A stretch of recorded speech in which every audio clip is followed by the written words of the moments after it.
Morning or good afternoon to anyone listening to the very first, I guess, episode of what I'm going to call Go to Work, which, to be honest, you're probably going to be seeing this on YouTube, but this is really going to be for Spotify. Try to build that up a little bit because honestly, something I've noticed being an LSU fan well, I've been an LSU fan for a while now, but, being a avid LSU consumer for about 4 or 5 years is there's not a lot of great, like, entertaining stuff for us, especially on Spotify. Like, you obviously have, your Moscano's, morning show.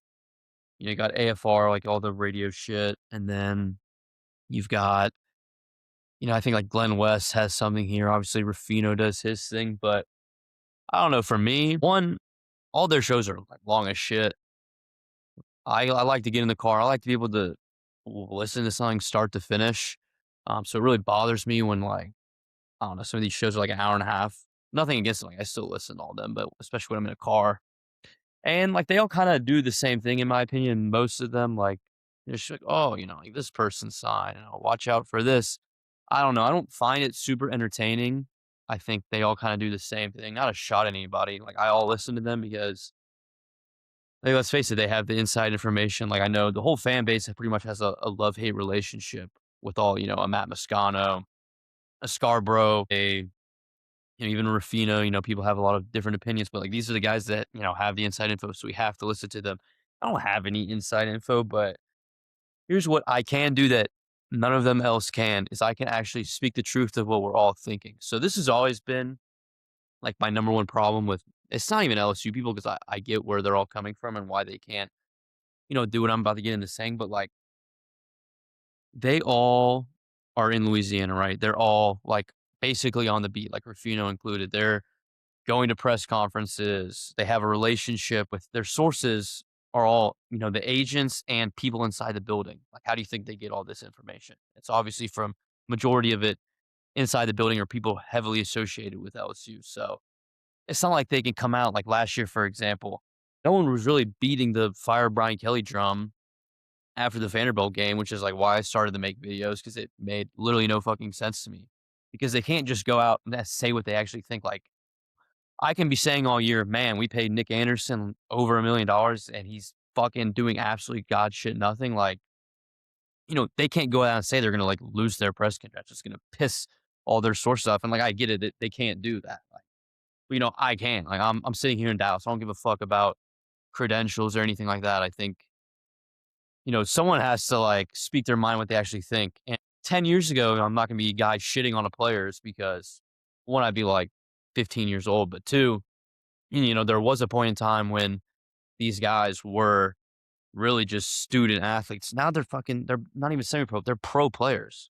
A lot of these guys are making more than like top three, four, fifth round draft picks. So I think that veil that they get, that buffer of, have to treat them a certain way with a lot of respect because they're just kids and they're doing this for love of the game. That shit's out the window. I mean, we all know that college football is vastly different than it was, 5 years ago. I mean, just think about from where we were in 2019 to where we are now in 2026.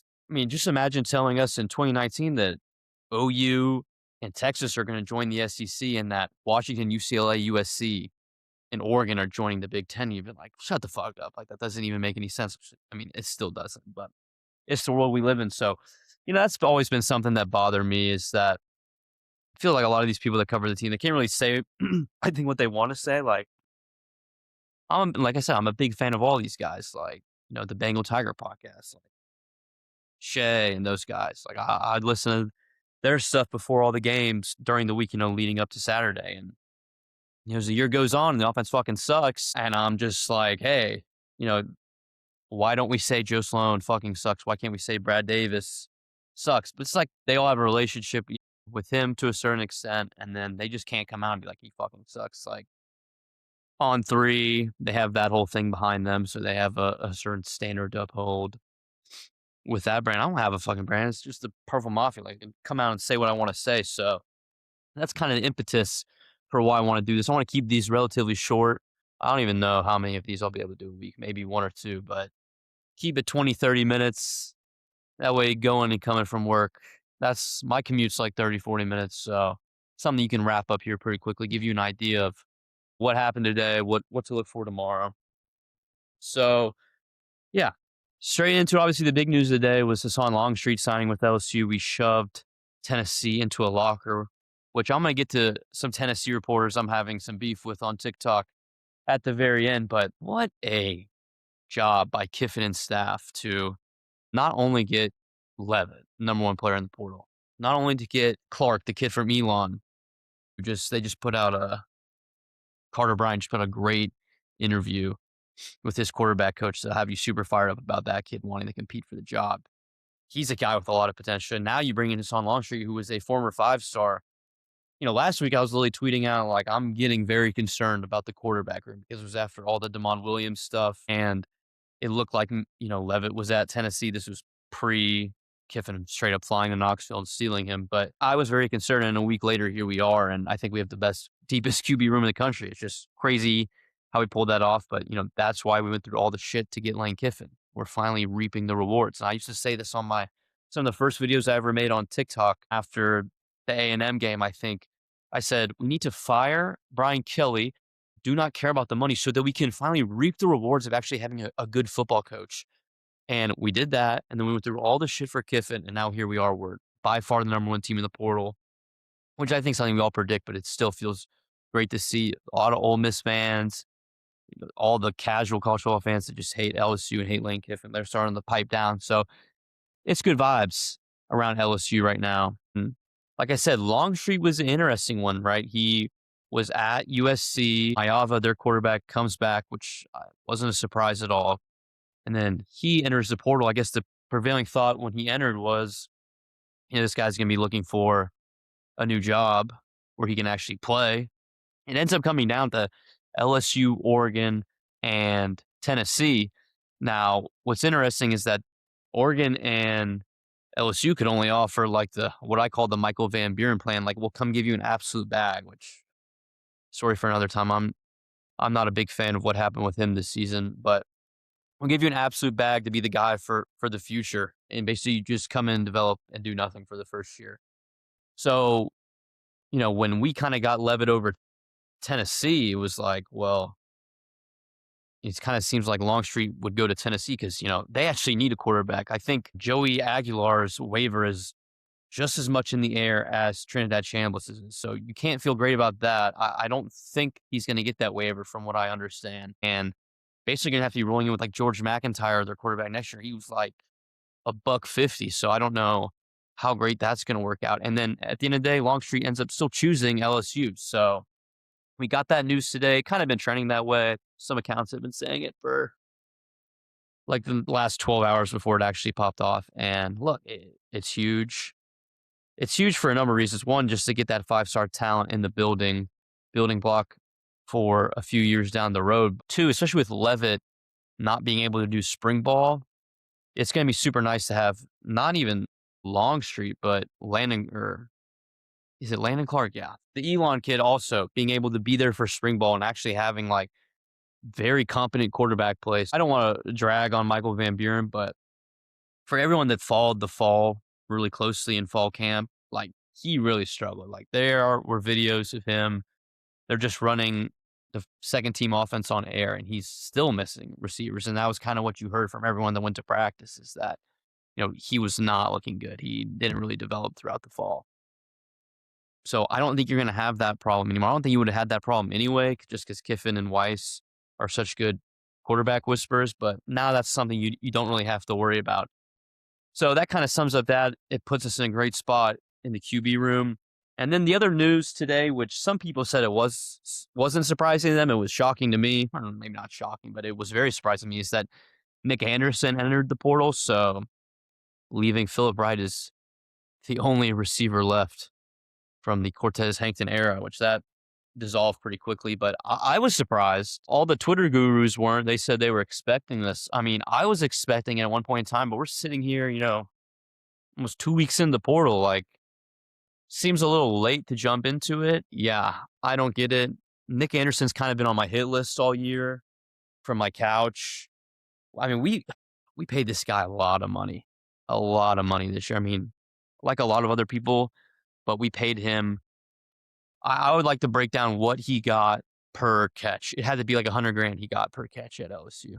I think he got well over a million, and there was just no production there. And like to me, I get that you could say the entire offense sucked because it did, and that definitely played a part. But maybe it's not even Nick Anderson's fault, but I just have a problem. Like they threw all this money on a dude off of a major quad injury, and it definitely looked like he was still wearing that, which is why I was excited about him coming in 2026 potentially as the big body X receiver, that prototype X that we need, and him being an extra year removed from this major leg injury, maybe get some of that athleticism back. But apparently not. Apparently he's back in the portal, which another surprising aspect of it was Ole Miss was like the other team that was really on him last year. So I kind of thought maybe that was the reason he was sticking around, is that the staff had a plan for him. But nevertheless, he is in the portal. Interested to see where he'll end up. I think he'll still be a sought after guy, just because, like I said, the injury thing, a year off of the quad.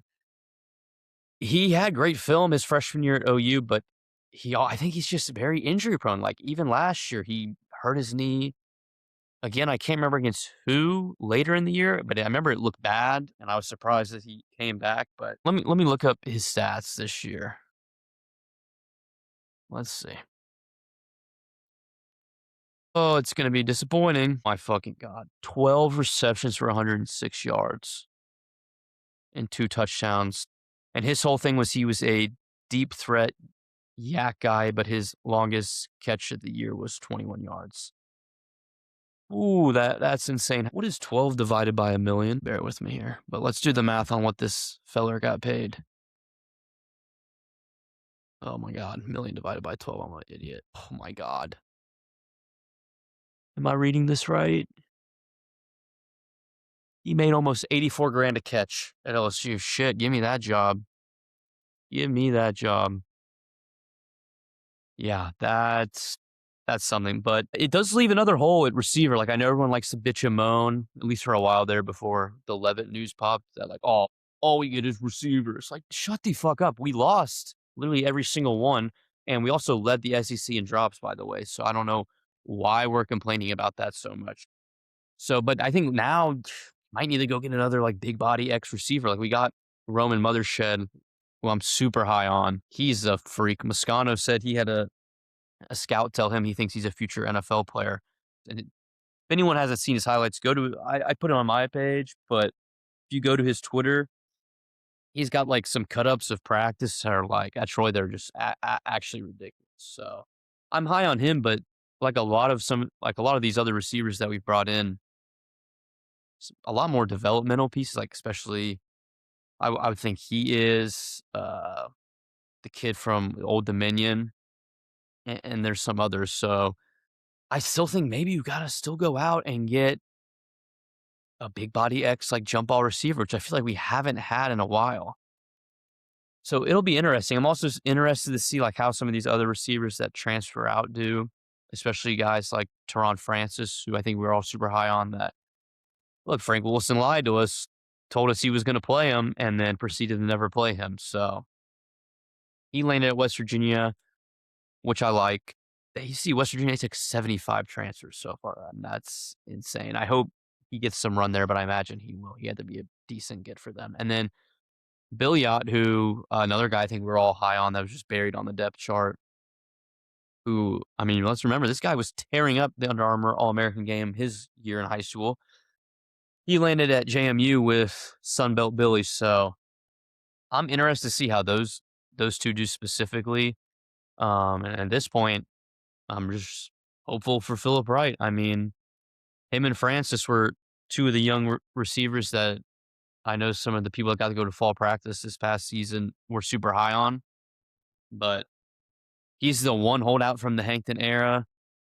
I'm high on him. I mean, people have said good things. I just want to see some of these dudes play, which was so frustrating about the bowl game is, you know, Frank was going to burn it down, but I guess he doesn't owe LSU anything like to play the guys that'll potentially be here next year. But I'm thinking about guys that never got to play. I mean, Billy I never got to play. Manchild never got to play. I'm trying to think of some of these other guys here. I don't know, but that was frustrating. Oh, he didn't play Shanklin, who I'm super high on, and he played like one series this year, got a sack and a half. So I don't fucking understand why they didn't play him more. But we'll go out and play, whatever DN that's not going to be back here next year. But whatever, that's done with and gone. So that's kind of the state of where we're at with the receivers. I wouldn't expect any more big names to hit the portal for us, which I think we all kind of know it's a given. Although I hate these graphics for like re-signing people. Like they came out with one with Relaford today, like committed. Like motherfucker, were you not committed before? Like we're still doing this. Like the portal's been open for almost 13 days. I'm coming up at midnight of Jan 14th. So, but I mean that's just the world we live in, and I hate it. I bet you hate it. But there's literally nothing we're ever gonna be able to do about it, and I don't think anybody has any faith in the NCAA of fixing anything. But I wouldn't expect us to lose. I wouldn't think like anybody else of note. And we're kind of rounding out our transfer portal class. I guess the last thing I'll touch on before I get into some of the straight lies I'm hearing from opposing fan bases. I won't even call him reporters. I don't think this guy was. He's like just a personality. But the O line, like that's kind of the one thing we're all waiting to see. It is a little concerning. I don't want to sound the alarm too much because the last time I did it about quarterback, a week later, I looked like an idiot. So still waiting to see on that, but right now you don't really have any proven depth, like or not depth. That's all you've gotten. You haven't got any like home run O lineman. I know everyone's excited about seed and get in the portal, but I would seriously doubt LSU gets him there. If we're paying us on Longstreet damn good money. He's on the Van Buren method, so that's a milli. This kid from Elon, he's definitely making mid six figures. So I don't know if you can go out and pay the 5 million, which is probably what it would be for Seaton. Even though we would love it, I wouldn't. If you had the money, I would say do it, but I don't think it's going to happen from what I'm hearing and seeing online. But the other guys you brought in, like the Kentucky tackle, no, I don't think any of us really know. Is he being brought in to start it at tackle? We obviously brought Weston Davis back. I don't think anyone's going to be excited if we're going into spring and like they're telling us that's the guy right tackle. I'm sure we can all convince ourselves, but it's going to be a tough sell. But I'm excited to see him with Craig and Wolford because he had all the talent, but it was a rough season. And then finally, the point I'm trying to get to, like you got the Tennessee center, and I know people have brought up that he could potentially play guard. No, we're not doing the DJ Chester method anymore. If he's a center, let's leave him at center, and he can be our center in 2027 after Braylon Moore comes back. So right now, I don't know if you have anyone except Braylon Moore penciled in on the O line. You got Solomon Thomas coming back, at least for now. He's a Alex Atkins disciple, basically, but he hasn't left for Mizzou yet, so that gives me hope he's going to stay. He was a 5-star, so you know, let's be optimistic here, which is hard for me to do, but you could say he's one of our guards. So right now you have a hole at left tackle. You could say Thomas is left guard, Braylon Moore is center. And then, right guard, right tackle is still open too. So both tackles and guard. Harper, the kid that we were on, I think maybe he was committed to us at one point. I think he's from Shreveport that ended up going to Ole Miss. He's in the portal now due to some contract mishap with Ole Miss. They had announced he signed, but now he's in the portal. Apparently, we're getting him. I'm not 100% sure, but I've seen multiple people pretty confident that he's going to end up coming here. He plays tackle. But it's like, again, he didn't play. So I don't know what we're working. We have a Baylor kid on campus that we had on campus today. I think he's played success. I don't know how good he is. So I don't know. We're going to have to trust the staff here. One of the good things is that the Kiffin and Weiss system, they're going to be able to scheme around whatever deficiencies we have. But obviously, it's not going to be good if we're rolling in for a third season in a row, not being able to run the ball. And then just having a shitty O-line in general, but I have faith because that's obviously like the number one thing position group besides quarterback that I'm sure Kiffin and them were looking at like, yeah, we're going to have to completely rebuild this room. So I guess my only concern at this point is that I think I mentioned this to Nunez on one of our streams, like before the portal opened up. The receivers in the portal, running backs, even quarterbacks to a certain extent, like it's a dime a dozen. There's going to be a million guys like that. It's not necessarily the case for interior D line and especially O line doesn't like that's why Seedon they're talking about is this one of technically maybe one of the best players to ever enter the portal from a value perspective, just because he's like a insane blindside tackle. So I don't know. I just worry. Are we not going to get like some surefire home run starting O lineman that had experience at some comparable place where we can project like, yeah, this guy's going to be solid for us? But who knows? Do we even want to do that? Because, that was Josh Thompson last year and he was super disappointing. Now, could it be Brad Davis? Sure. But we don't know. And I just realized my computer's about to die. So, last thing we wrap it up, I'm hearing a lot of misinformation online. Some Tennessee guy I follow on TikTok was saying that, oh, the reason we didn't get Sam Levis because we offered 5 million, LSU offered 7.5. I'm 99% sure that's way off. I know Moscano said that with incentives, which I would imagine is just like playing for Levitt, is like in the mid fives. So this notion that we overpaid by 2 million, give me a fucking break. I don't think Tennessee fans want to accept that. One, they don't have as much money as like us, Texas A&M, and some of these other like big time schools. Two, I made a tweet about it. I don't think Heupel is an appealing guy to play for because he has a somewhat gimmicky system, and I've been in arguments with Tennessee fans about this before. Maybe it's not like gimmicky, but it doesn't help people for the pros. And they had a guy, Dante something, a receiver from last year, and they asked him when he started for the Raiders, "What's the difference between the system you're now than you were in college?" He's like, "Well, in college we didn't really run any routes," and I think that's kind of a reoccurring theme. Well, what offensive players has Josh Heupel produced at Tennessee in the pros? Jalen Hyatt, bust. Hendon Hooker, you could say blew out his knee, so yeah, whatever. But there's just not like guys like that. Like even in the Brian Kelly era, LSU's pumping out all pros. So I don't want to see that. And then another crazy one. There was a report that came out today. It wasn't even a report. It was a quote from Ty Simpson on three saying how he's going to stay at Bama, but that a lot of schools were in on him, Tennessee included, Ole Miss included, and then Miami came in, offered 6.5 million. And apparently, Ole Miss said they're going to match. So I think that tells you what Ole Miss side thinks about potentially Chambliss coming back for another season.